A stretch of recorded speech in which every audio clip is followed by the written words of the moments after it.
Hello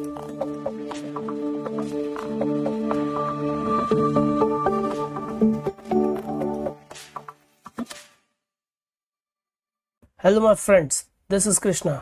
आज का topic होगा इंड AS 109, जिसमें हम सीखेंगे accounting treatment on security deposits.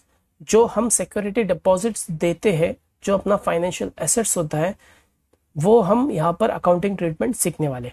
अगर आपको ये वीडियो अच्छा लगता है तो जरूर लाइक कीजिए, शेयर कीजिए, सब्सक्राइब करना बिल्कुल मत भूलिएगा। तो चलिए वीडियो की ओर बढ़ते हैं। सबसे पहले याद रखना, जो फाइनेंशियल एसेट्स, अगर आपको फाइनेंशियल एसेट्स का मीनिंग नहीं पता होगा तो मेरे डिस्क्रिप्शन में लिंक दिया है, एक और वीडियो है जिसमें financial assets, liability and equity का मैंने प्रीवियसली वीडियो डाला था, वहां से समझ लेना। तो फाइनेंशियल एसेट्स में, जब फाइनेंशियल एसेट्स होता है उनको 3 पार्ट्स में बांटा जाता है, मेजर किया जाता है। एक अमोर्टाइज कॉस्ट होता है, एक fair value through other comprehensive income होता है, और fair value through profit and loss होता है। बट हम जो सिक्योरिटी डिपॉजिट्स की बात कर रहे हैं वो है अमोर्टाइज कॉस्ट में जो मेजर किया जाएगा। सिक्योरिटी डिपॉजिट्स जो इंटरेस्ट फ्री होगा, redeemable at the lease term होगा। जैसा लीज टर्म पूरा हो जाएगा तो आपको सिक्योरिटी डिपॉजिट्स मिल जाएगा। तो आपने अभी कहीं सिक्योरिटी डिपॉजिट्स देके रखा है, हमारा इंटेंशन होगा collection to contractual cash flow. जो कैश फ्लो फ्यूचर में डिपॉजिट से आएगा वो होगा इंटरेस्ट फ्री होगा, उसमें कोई इंटरेस्ट नहीं होगा। अगर आज आपने 10 लाख दिया है तो फ्यूचर में 5 साल के बाद 10 लाख ही आएगा। तो ऐसे वाला एग्जांपल है ये, ठीक है। Let's discuss accounting return for security deposit made by the entity.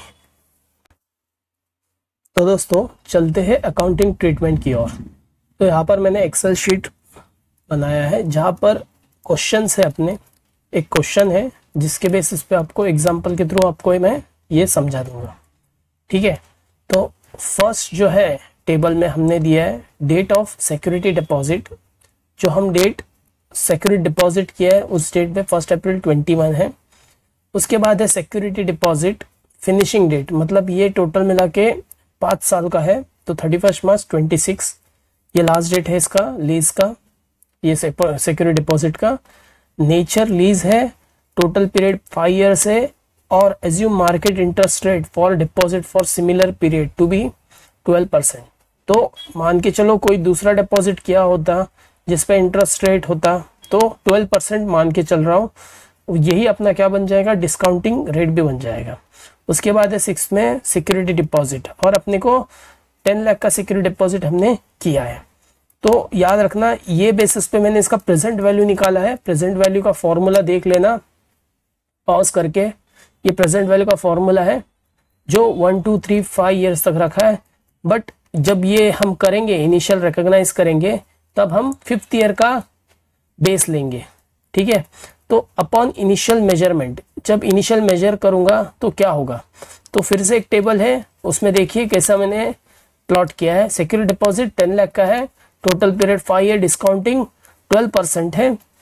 Discounting factor for 5th year, देखो यहाँ पर मैंने एरो दिया है, ये 5th ईयर का डिस्काउंटिंग फैक्टर यहाँ पर लाया हूँ। और 5th ईयर का प्रेजेंट वैल्यू जब निकालूंगा मैं तो 10 लाख इंटू 5th ईयर का डिस्काउंटिंग फैक्टर लूंगा तो ये बन जाएगा 567। तो ये मेरा क्या बन जाएगा, सिक्योरिटी डिपॉजिट। इंड AS क्या कहता है कि 10 के 10 लाख पूरा सिक्योरिटी डिपॉजिट नहीं है, उसमें कुछ इंटरेस्ट पोर्शन भी है, वो आपका क्या बन जाएगा, इंटरेस्ट पोर्शन, और बचा हुआ आपका सिक्योरिटी डिपॉजिट होगा। तो हम इंटरेस्ट पोर्शन जो है वो 12% के बेसिस पे क्या कर रहे हैं, कैलकुलेट कर रहे हैं। तो बचा हुआ जो है बैलेंस क्या होगा, 10 लाख माइनस 567 वो होगा 433, वो बन जाएगा मेरा प्रीपेड लीज। तो दोनों भी एसेट्स ही है अपना, एक है 567 एज अ सिक्योरिटी डिपॉजिट दिखेगा, और दूसरा है ROU 433 जो है ROU एसेट, जो राइट ऑफ यूज एसेट्स होता है, वो प्रीपेड लीज करके दिखाई देगा। अब ये दोनों का अकाउंटिंग ट्रीटमेंट हम कैसे करेंगे, मान के चलो ये मैं टेबल दिखा रहा हूँ आपको ओवर द 5 ईयर्स का security deposits and prepaid lease का। तो फर्स्ट सिक्योरिटी डिपॉजिट्स देखते हैं। सिक्योरिटी डिपॉजिट्स में डेट, पर्टिकुलर अमाउंट, ये इनडायरेक्टली लेजर बना के दिया है मैंने, ठीक है। तो फर्स्ट जो है 567 जो है वो ओपनिंग बन जाएगा, राइट है 567, और प्रीपेड लीज का भी क्या बन जाए, दोनों भी एसेट है इसलिए दोनों भी डेबिट साइड रखा है मैंने। तो ये भी 567 का ओपनिंग और ये 567 का 433 का प्रीपेड लीज। तो इसका एंट्री क्या बनेगा, यहाँ पर लिखा है मैंने, जिस दिन हम लीज करेंगे उस दिन का डेट पे यहाँ पर एज्यूम किया 1 अप्रैल 22 जो हमने टेबल के ऊपर पढ़ा था। ठीक है, तो वो डेट का फर्स्ट एंट्री बना security deposit prepaid to bank. तो ये 10 लाख को मैंने दो में बाइफरकेट किया, एक सिक्योरिटी डिपॉजिट रखा, दूसरा प्रीपेड लीज रखा, प्रीपेड लीज रेंट। तो ये दोनों ओपनिंग यहाँ पर आ चुके हैं अपना, दोनों ओपनिंग। ठीक है, और टू बैंक, बैंक से पैसे चले गए। अब ये सिक्योरिटी डिपॉजिट्स मान के चल रहा हूं कि इंटरेस्ट फ्री है फिलहाल। ठीक है, ये नॉर्मल ये क्वेश्चन इंटरेस्ट फ्री है तो हम इसको डिस्काउंटिंग कर रहे हैं। तो यहां पर आया तो second eight the end of first year, ये फर्स्ट एंट्री गिर गया अपना। अब मैं एंड ईयर के एंट्रीज में आ रहा हूं 31 मार्च 22। अब मेरा हर ईयर एंड में एंट्री पास होगा। तो यहाँ पर क्या किया जाएगा, सिक्योरिटी डिपॉजिट को एज एन इंटरेस्ट करके ऐड किया जाएगा। देखो सिक्योरिटी डिपॉजिट यहाँ पर मैं कॉलम में दिख रहा है आपको, यहाँ पर मैं ऐड कर रहा हूँ 12% से, और ये मेरा बैलेंसिंग बन जाता है सिक्योरिटी डिपॉजिट का। सेम सिक्योरिटी डिपॉजिट जैसा मैंने इंटरेस्ट ऐड किया, प्रीपेड को मुझे क्या करना पड़ेगा, ओवर द पीरियड अमोर्टाइज करना पड़ेगा, ओवर द पीरियड अमोर्टाइज करना पड़ेगा। सेम अपन ने इंड एस 116 के लीज का ट्रीटमेंट एक वीडियो मैंने अपलोड किया है, आपको लिंक में दे दूंगा, वो देख लेना, वहां पर भी समझ में आ जाएगा। तो इसको मैं ओवर द पीरियड क्या करूंगा, ओवर द पीरियड उसको अमोर्टाइज करूंगा। ओवर द पीरियड मतलब 5 इयर्स का है, तो मैं 433 डिवाइड बाय 5, तो ऐसा हर साल मैं इसको अमोर्टाइज करूंगा, हर साल एक एंट्री गिरेगा मेरा। तो ये हर साल में क्या हो जाएगा, खत्म हो जाएगा 433। और यहाँ पर क्या होगा, इंटरेस्ट में ऐड करके यहाँ पर, तो फिलहाल तो मैंने 31 मार्च का ये दो एंट्रीज करके रखा है, 31 मार्च 22 का। ये ऐसे ही एंट्री आपको आगे के 4 साल 5 साल करना होगा। तो यहाँ पर क्या लिखा है मैंने, at the end of the 5th year security deposit shall accrue 10 lakh. तो जिस दिन ये जैसे मैं इधर लिख रहा हूं मैं, ये ऐड हो जाएगा, फिर से 12% क्लोजिंग पे चार्ज होगा, ये ऐड हो जाएगा, फिर से 12% ऐड होगा। ऐसा करते करते देखोगे आप एंड ऑफ द ईयर में क्या हो जाएगा मेरा, ये 10 लाख हो जाएगा। तो यही कहना चाहता है 10 लाख हो जाएगा। And prepaid expenses shall amortize. ठीक है, प्रीपेड एक्सपेंसेस क्या हो जाएगा, अमोर्टाइज हो जाएगा एज पर 116 के हिसाब से।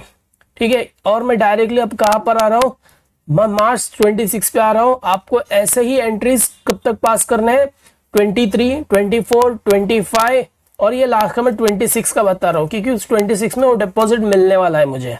ठीक है, और ये अमाउंट का जो होगा, मैं यहाँ पर अमाउंट दे चुका हूँ, सेम ऐसे एंट्रीज पास होंगे। तो ये मैं अब डायरेक्टली लास्ट वाला एंट्री में आ रहा हूँ, लास्ट ईयर के एंट्री में। यहाँ पर ये लास्ट है और यहाँ पर ये वाला लास्ट है। ठीक है, लास्ट वाला एंट्री में सिक्योरिटी डिपॉजिट्स में मैंने क्या किया, ये लास्ट वाला फिगर ले लिया और इंटरेस्ट इनकम। ठीक है, इंटरेस्ट इनकम। तो यहां पर भी सेम 31 मार्च में जो एंट्री गिरा था, हम क्या किए, सिक्योरिटी डिपॉजिट्स को बढ़ा दिए इंटरेस्ट इनकम से। तो सिक्योरिटी टू इंटरेस्ट इनकम, ये इनकम चार्ज हो जाएगा। तो यही लिखा है, पास दिस एंट्री एवरी ईयर। और उसके बाद में डेप्रिसिएशन चार्ज करके प्रीपेड को आप क्या करोगे, कम करोगे। ये भी आपको हर साल पास करना है। सेम लास्ट ईयर में आ गया सिक्योरिटी डिपॉजिट इनकम, देखो यहाँ पर लिया है मैंने, और उसी इनकम को यहाँ पर क्या किया है, रिकॉग्नाइज किया है। उसके बाद में डिपॉजिट प्रीपेड रेंट भी क्या कर रहा हूं मैं, कम कर रहा हूं। बट याद रखना eight the end of 5th year मुझे ये डिपॉजिट मिलने वाला है। तो ये क्या हो जाएगा, bank account debit to security deposit. ये सिक्योरिटी डिपॉजिट्स पूरा का पूरा यहाँ पर आ गया। तो यहाँ पे शुरुआत में 567 था, मैंने धीरे धीरे उसको क्या किया, इंटरेस्ट से एक्यूमुलेट करता गया, बढ़ता गया, और जैसे ये यहाँ तक आ गया वो 10 लाख हो चुके थे। तो 10 लाख के सामने मैं बैंक रखा और ये पूरा अकाउंट क्या हो गया, टैली हो गया। अब देख सकते हो ये पूरा अकाउंट टैली हो गया, मतलब सिक्योरिटी डिपॉजिट्स खत्म बैंक के सामने। और यहाँ पर प्रीपेड क्या हुआ, 433 था, ओवर द पीरियड मैंने इसको क्या किया, प्रॉफिट एंड लॉस में लेकर गया। तो ये जो इंटरेस्ट हो रहा है ये इनकम बन जाएगा आपका, ये इंटरेस्ट इनकम बन जाएगा, इनकम चला जाएगा प्रॉफिट एंड लॉस में। और ये जो प्रीपेड है डिप्रिसिएशन जो हो रहा है वो आपका प्रॉफिट एंड लॉस के क्रेडिट में चला जाएगा, ये मेरे लिए एक्सपेंसेस बन जाएगा। तो इस हिसाब से हम इसको ट्रीट करते हैं। ये सिक्योरिटी डिपॉजिट्स का इंड एस के हिसाब से ट्रीटमेंट है, जो हम security deposit as an assets अपने पास होता है। तो दोस्तों, वीडियो एंड तक देखने के लिए थैंक यू सो मच, और कमेंट्स में ज़रूर बताना अगला टॉपिक आपको किस इंडेक्स पर चाहिए। तब तक के लिए धन्यवाद।